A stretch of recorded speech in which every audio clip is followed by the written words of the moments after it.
Tota pulcra es Maria, tota pulcra es Maria, et macula originalis non est in te. Et macula originalis non est in te. Tu gloria Jerusalem, tu letitia Israel, tu honorificentia populi nostri, tu advocata peccatorum. O Maria,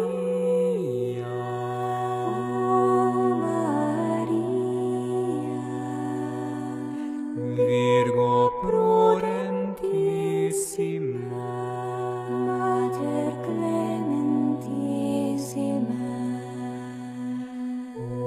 ora pro nobis, intercede pro nobis, ad Dominum Iesum Christum.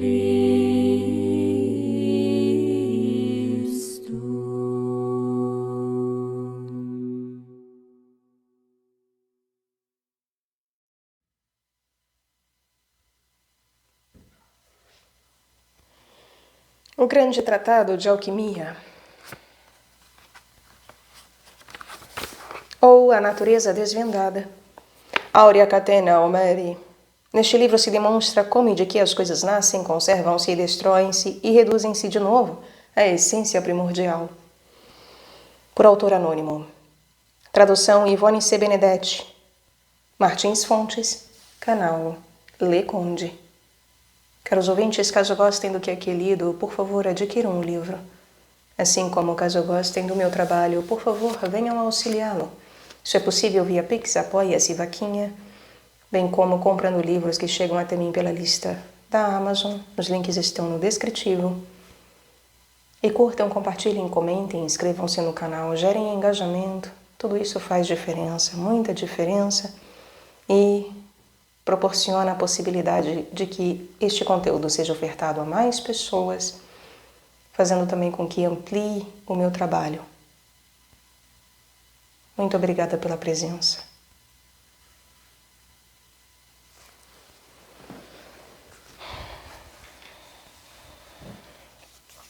A todos uma boa escuta. Estamos na segunda parte, capítulo 6. Das conclusões que se podem extrair do capítulo precedente. No capítulo anterior, tratei da destruição, da separação e da regeneração de todas as coisas naturais em geral, e em particular da água caótica regenerada, da qual tudo nasce e cresce, para que os artífices tenham, no trabalho com essa água universal, um modelo para todas as espécies e todos os indivíduos. Assim, como de início fiz a separação da água caótica, também é preciso separar da mesma maneira as partes fixas e as partes voláteis de cada indivíduo animal, vegetal ou mineral. Depois é preciso reuni-las na mesma ordem em que forem separadas, fazendo com elas uma quinta essência. A própria natureza nos indica todas as operações que devemos fazer, que são putrefação ou solução, destilação ou retificação, conjunção, coagulação, fixação, embebição, serificação, aumento, fermentação e aplicação. A natureza percorre todos esses mesmos graus, conforme explicamos em vários lugares desta segunda parte e da primeira.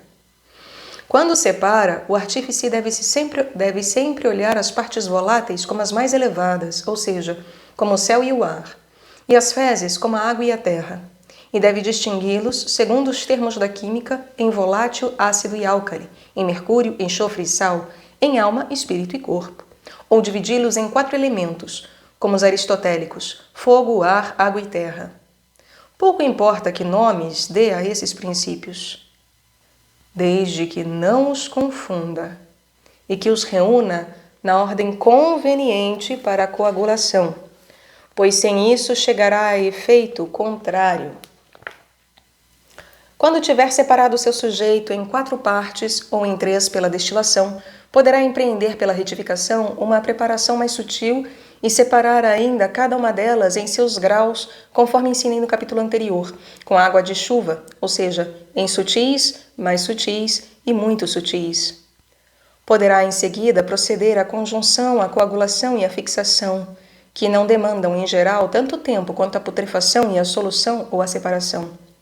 Pois se ele compreender sua utilidade, poderá abreviar a obra, com suas próprias especulações, mais do que eu poderia descrever. Ele também deve sempre considerar nos universais as partes voláteis como uma semente volátil. Ele também deve sempre considerar nos universais as partes voláteis como uma semente volátil, e o vinagre ou o ácido como um médium, ou como uma semente semifixa e semivolátil, e como uma parte nitrosa. Das espécies, como o sal essencial nitroso dissolvido. O mesmo se deve dizer do óleo, pois o óleo é um ácido coagulado e concentrado, e o ácido é um óleo resolvido. Quanto ao carvão, deve considerá-lo como a parte mais fixa e como um óleo terrestre coagulado.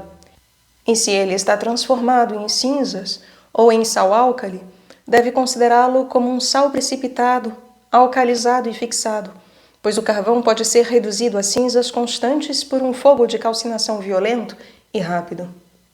Se triturarmos juntos o óleo e o carvão e destilarmos sua umidade numa cucúrbita alta em fogo de cinzas, o óleo se transformará em carvão. Se fizermos fogo alto, o óleo se transformará em licor ácido pela destilação. E se pusermos o carvão em fogo aberto, ele se transformará, com diminuição da quantidade, em cinzas e em sal. É preciso que o artífice conheça esses princípios antes de mais nada, pois se trabalhar sem saber o que é volátil, ácido ou carvão, cinzas ou álcali, operará sem governo nem medida. Pode-se, pois, compreender do capítulo anterior o objetivo geral de toda separação, coagulação e fixação. Que o leitor medite por muito tempo antes de pôr mãos à obra, e que grave bem em sua mente o procedimento com a água de chuva como modelo. Dou-lhe este aviso para que, se ele cometer erros e não tiver sucesso, não venha a me culpar por isso. Antes de passar à análise e à quintessência de cada reino, acrescentarei ainda algumas notas preliminares importantes. Cada coisa traz consigo o princípio de sua dissolução e de sua coagulação.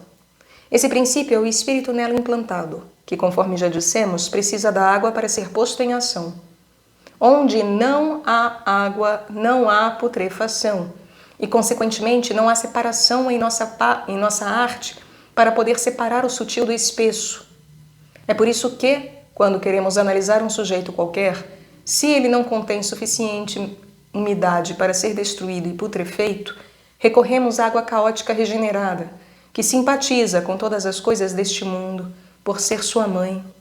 E, por esse meio, despertamos o espírito coagulado e adormecido, para que, depois de sofrer o longo tormento da putrefação e da separação, o sujeito chegue pela coagulação e pela fixação à glória imortal da quinta essência. Como a água caótica regenerada ou água de chuva é primeiramente volátil e depois se torna semifixa e fixa, ou seja, nitro e sal, devemos usá-la em seu estado de volatilidade para ajudar a dissolução e a putrefação dos sujeitos voláteis, tal como os animais e os vegetais, porque é nesse estado que ela lhes é homogênea. Mas as pedras, os metais, os minerais não se deixam domar por essa água volátil. Precisamos usar o nitro e o sal e reduzi-los a uma mesma natureza da qual os minerais nascem. E então as portas do inferno se rompem e os habitantes se desatam. Na primeira parte, ao tratarmos da geração dos minerais, eu disse que eles nascem de um ácido resolvido, salino e espirituoso, ou seja, do nitro e do sal que, nas entranhas da terra, são azedados por forte fermentação e elevados, pelo calor central, em forma de espírito e de vapor espirituoso, até as vísceras das montanhas, onde procriam todas as espécies de minerais. Os espíritos do nitro e do sal são, portanto, homogêneos com todos os minerais. Por meio deles, os minerais são obrigados a retrogradar, e sua umidade própria, ácida, mineral, coagulada e dessecada, é despertada para agir e para destruir seu próprio corpo. Desse modo, passam a ser o que eram no começo de sua coagulação, ou seja, um sal especificado mineral espirituoso, um espírito salino mineral metálico ou um vitríolo.